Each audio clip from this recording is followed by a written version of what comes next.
We once again stay in the United States, where thousands of protesters across the United States took to the streets on Saturday, voicing opposition to President Donald Trump's targeting Trump's hardline policies. The protests focus on deportations, government firings, and the ongoing conflicts in Gaza and Ukraine. Demonstrations were held in Washington, New York City, Chicago, and other cities around the United States. Outside the White House, protesters chanted "Trump must go now," calling for action on deportations and solidarity with federal workers fired under the Trump administration.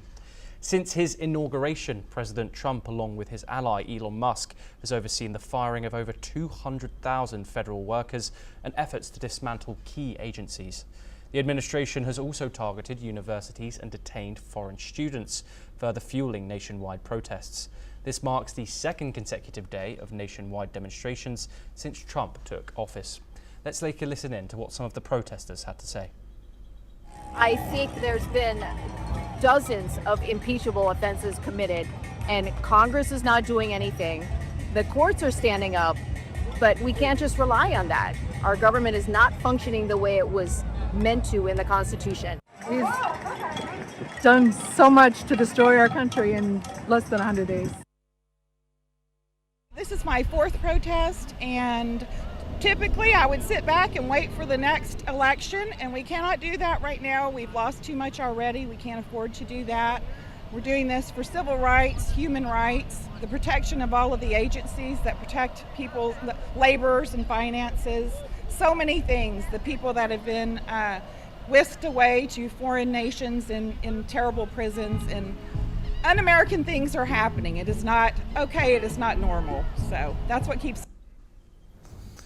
We are now joined by Gautam Mukherjee, senior journalist, once again to discuss this further. Gautam, 1865 saw the end of the American Civil War. Back then it was North versus South. Now all 50 states are protesting against the current presidential administration.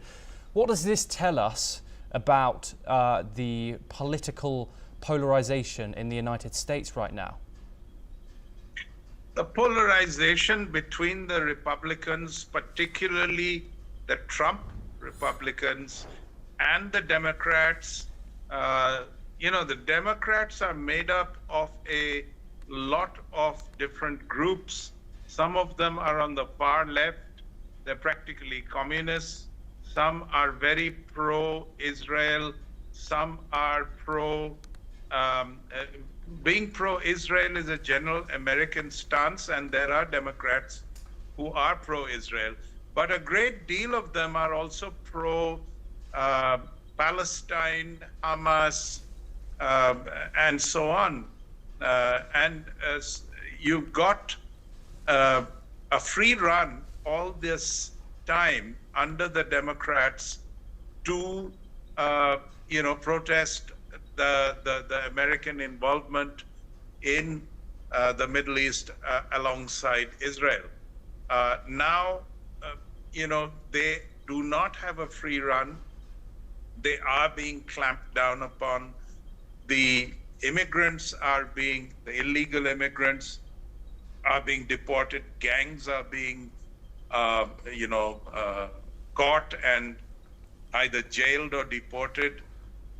The judiciary, at least parts of the judiciary, are up in arms. Even this latest ruling against Trump had two dissenting judges who will be presenting their papers, I think, in a day or so. So it isn't unanimous by any means. There are over 80 different court cases against the Trump administration already. But I must say the Trump administration is undaunted. Its core support base, as well as its position in Congress and the Senate, is strong, and it intends to pursue the policies it was elected for.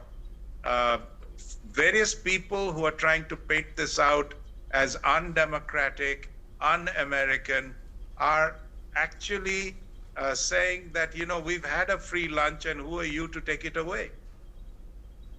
Gautam Mukherjee, thank you very much for joining us. We now move on and back to the Middle East. The United Nations Secretary General Antonio Guterres has expressed grave concern over recent US airstrikes in Yemen that have reportedly killed at least 80 people and wounded 150. The strikes, which took place on April the 17th and 18th near the port of Ras Issa, targeted Houthi rebels who control large parts of Yemen. The US military stated that the airstrikes were aimed at cutting off supplies and funds for the Iran-backed group. Guterres also raised concerns about potential damage to the port and the risk of oil spills into the Red Sea. The attack marks the deadliest strike in Washington's 15-month campaign against the Houthis. The group has continued missile and drone attacks on Israel and ships in the Red Sea, with protesters across Yemen rallying against the US involvement. Guterres called for all parties to exercise restraint amid fears of further escalation. Let's move over to South Asia, where rescuers carried out efforts for over 12 hours after a building collapsed in India's New Delhi and killed at least 11 people. A rescue official said 22 people have been rescued after the collapse took place at around 3 a.m. local time. The Delhi police has shared a list of the deceased and the injured in the tragedy. According to the list, the 60-year-old landlord of the building and a 7 from his family were also among those killed. Delhi Chief Minister Rekha Gupta has expressed grief over the lives lost in the collapse. She has confirmed that a probe into the reasons for the devastating incident has been initiated, and rescue teams from various agencies are engaged in search and rescue operations. Indian Prime Minister Narendra Modi also expressed his condolences and announced an ex gratia of rupees 200,000 from the Prime Minister's National Relief Fund for the next of kin for each of the deceased. The injured would be given rupees 50,000 each, he said on a post on X.